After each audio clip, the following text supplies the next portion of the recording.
한국 기독교 지도자 강단 설교 주기철 이삭의 헌공 창세기 22장. 그 일 후에 하나님이 아브라함을 시험하시려고 그를 부르시되 아브라함아 하시니 그가 이르되 내가 여기 있나이다. 여호와께서 이르시되 내 아들 내 사랑하는 독자 이삭을 데리고 모리아 땅으로 가서 내가 내게 일러준 한 산 거기서 그를 번제로 드리라. 아브라함이 아침에 일찍이 일어나 나귀의 안장을 지우고 두 종과 그의 아들 이삭을 데리고 번제에 쓸 나무를 쪼개어 가지고 떠나 하나님이 자기에게 일러 주신 곳으로 가더니 제3일에 아브라함이 눈을 들어 그 곳을 멀리 바라본지라. 이에 아브라함이 종들에게 이르되 너희는 나귀와 함께 여기서 기다리라. 내가 아이와 함께 저기 가서 예배하고 우리가 너희에게로 돌아오리라 하고 아브라함이 이에 번제 나무를 가져다가 그의 아들 이삭에게 지우고 자기는 불과 칼을 손에 들고 두 사람이 동행하더니 이삭이 그 아버지 아브라함에게 말하여 이르되 내 아버지여 하니 그가 이르되 내 아들아 내가 여기 있노라. 이삭이 이르되 불과 나무는 있거니와 번제할 어린 양은 어디 있나이까.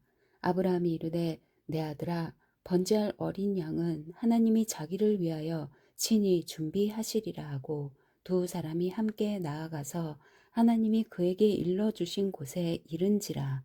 이에 아브라함이 그곳에 제단을 쌓고 나무를 버려놓고 그의 아들 이삭을 결박하여 제단 나무 위에 놓고 손을 내밀어 칼을 잡고 그 아들을 잡으려 하니 여호와의 사자가 하늘에서부터 그를 불러 이르되 아브라함아 아브라함아 하시는지라.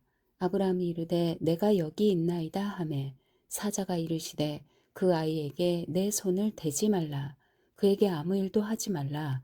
내가 내 아들 내 독자까지도 내게 아끼지 아니하였으니 내가 이제야 내가 하나님을 경외하는 줄을 아노라. 아브라함이 눈을 들어 살펴본즉 한 수량이 뒤에 있는데 뿔이 수풀에 걸려 있는지라. 아브라함이 가서 그 수량을 가져다가 아들을 대신하여 번제로 드렸더라. 아브라함이 그 땅 이름을 여호와 이레라 하였으므로 오늘날까지 사람들이 이르기를 여호와의 산에서 준비되리라 하더라. 여호와의 사자가 하늘에서부터 두 번째 아브라함을 불러 이르시되 여호와께서 이르시기를 내가 나를 가리켜 맹세하노니 내가 이같이 행하여 내 아들 내 독자도 아끼지 아니하였은즉 내가 내게 큰 복을 주고 내 씨가 크게 번성하여 하늘의 별과 같고 바닷가의 모래와 같게 하리니 내 씨가 그 대적의 성문을 차지하리라. 또 내 씨로 말미암아 천하 만민이 복을 받으리니 이는 내가 나의 말을 준행하였음이니라 하셨다 하니라. 이에 아브라함이 그의 종들에게로 돌아가서 함께 떠나 브엘세바에 이르러 거기 거주하였더라. 이 일 후에 어떤 사람이 아브라함에게 알리어 이르기를 밀가가 당신의 형제 나홀에게 자녀를 낳았다 하였더라. 그의 맏아들은 우스요 우스의 형제는 부스와 아람의 아버지 그무엘과 게셋과 하소와 빌다스와 이들락과 부드엘이라. 이 8사람은 아브라함의 형제 나홀의 아내 밀가의 소생이며 부드엘은 리브가를 낳았고 나홀의 첩 르우마라 하는 자도 데바와 가함과 다하스와 마아가를 낳았더라. 내용: 아브라함에게 이삭은 귀한 존재였다. 이삭을 바치라고 한 이유는 무엇인가? 이삭을 드린 결과는 어떠한가? 이삭을 드린 후 아브라함이 얻은 감상은 어떠한가? 1. 희생의 참뜻을 깨달음. 2. 기쁨은 순종의 정비례함을 깨달음. 결론: 우리는 내게 가장 귀중한 이삭까지 주님께 바치자. 이삭은 아브라함이 100세, 사라가 90세 되던 해에 하나님이 특별한 선물로 주신 외아들이었습니다. 두말할 것도 없이 그 연로한 부모에게 이삭은 가장 귀한 존재였습니다. 저들의 희망과 사랑, 기쁨의 결정체였습니다. 육체적 희망뿐 아니라 신앙상 희망도 완전히 이삭에게 집중되어 있는 것이니 곧 하나님의 귀중한 허락이 이삭으로 말미암아 성취될 것이었습니다. 아브라함에게 있어서 하나님의 신실 여부는 이삭이 살고 죽는 데 달린 것이라고도 볼 수 있었습니다. 그같이 중요한 관계를 가지고 있었기 때문에 아브라함에게 이삭을 잃는 것은 곧 하나님을 잃는 것 같은 위험성과 또 자기 존재의 파멸로도 볼 수 있습니다. 그렇거늘 하나님은 어찌하여 자기의 사랑하는 아브라함에게 청천벽력 같은 어려운 명령을 내리셨습니까? 우리는 그 이유에 대하여 아래와 같이 생각할 수 있습니다. 이삭이 출생한 후부터 아브라함이 한 가지 어려운 시험을 당하였을 줄로 짐작하는 것은 그 아들이 너무 귀중하기 때문에 혹 그를 하나님 이상으로 중요시하지 않았는가 함입니다. 서로 자기가 희생되는 한이 있을지라도 이삭만은 살리려는 생각이 있었을 것입니다. 그러나 하나님은 그 같은 일을 원치 않으신 것입니다. 자기에게 전 정성을 들이지 않음을 원치 않으셔서 그 방해자 되는 이삭을 드리라 한 것입니다. 이는 그에게 가장 어려운 문제였습니다. 그러나 아브라함은 용감스럽게도 그것까지 하나님 명대로 순종한 것입니다. 만일 그가 신앙이 조금만 박약했을 것이면 하나님을 원망하는 자리에 이르렀을 것입니다. 모리아 산으로 가는 3일길, 먼 여행 중에 그는 악마의 유혹을 많이 받았을 것입니다. 악마는 그 마음속에 여러 모양으로 유혹의 손을 폈을 것입니다. 하나님은 너무도 무정하시고 잔인하시지 않은가? 언제는 이 자식으로 복의 기관, 통로 되게 하신다더니 그것을 이루기도 전에 다시 거두어 가시는가? 참 알 수 없는 일이다. 이같이 그 마음속에 하나님을 의심케 하는 유혹을 마치 옛날 뱀을 통하여 하와를 유혹하듯 이간을 붙이려 했을 것입니다. 그러나 아브라함은 종래 그 무서운 시험을 이긴 것입니다. 그 결과는 어찌 되었습니까? 이상한 일입니다. 죽을 줄 알았던 이삭은 잃지 않고 산 이삭으로 데리고 오게 되었습니다. 하나님은 자비하시고 긍휼하신 분이시므로 그 자녀를 괴롭게 하실 듯 하면서도 도리어 유익을 주시는 것입니다. 다만 그 아들에게 행한 애정보다도 자기에게 하나님 향한 사랑이 더욱 강렬함을 보실 때 그것으로서 만족하신 것입니다. 아브라함도 그 시험을 통과함으로 깨달은 바가 많았을 것입니다. 그중 몇 가지만 생각해 보면 아래와 같습니다. 희생의 참 뜻을 깨달은 줄 압니다. 희생은 잃는 것이 아니요 도리어 찾는 것이며 더 많은 축복을 받는 것임을 알았을 것입니다. 창세기 22장 16, 18절은 주의할 만합니다. 여호와 자기를 가리켜 맹서하기를 내 아들 내 독자를 아끼지 않고 이같이 행하니 내가 내게 복을 주어 내 자손이 하늘의 별과 바닷가의 모래같이 번성하여 그 대적의 성을 얻고 천하 만민도 내 자손을 인하여 복을 얻게 하리라 하셨습니다. 그는 과연 한 아들을 드림으로 더 많은 아들들을 얻은 것입니다.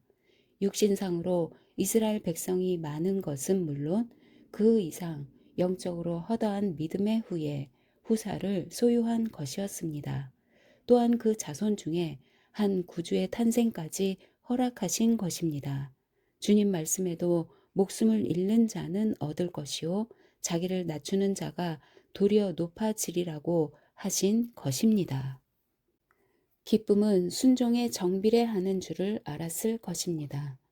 아브라함이 그 아들을 잡아 막 제사를 드리려 할 때 숫풀 사이에 수양 하나를 여호와께서 준비해 두시고 그 아들에게 손을 대지 말라고 하셨습니다. 생각해 봅시다. 아브라함이 그때 수양을 잡아 제사를 드리고 사랑하는 이삭을 다시 산 아들로 데리고 돌아올 때의 그 기쁨이 어떠했겠는가를. 그는 여기에서 기쁨이란 순종에 정비례한다는 것을 절실히 느꼈을 줄로 압니다.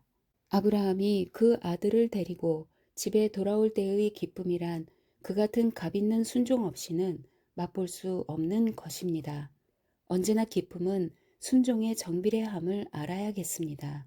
저는 며칠 전 기차에 올라 어디로 여행을 하던 중 몸이 피곤한 탓에 좀 편히 쉬어갈까 했습니다. 그러나 저는 신자로서의 당행할, 마땅히 행할 전도의 책임을 느끼면서 주님의 명령에 순종하기로 작정했습니다. 그리고 용기가 잘 나지 않는 것을 막 시작해 봤습니다. 그랬더니 이야기한 것 이상으로 몸의 피곤도 다시 회복할 수 있게 되고 또 마음에 큰 기쁨을 얻게 되었습니다.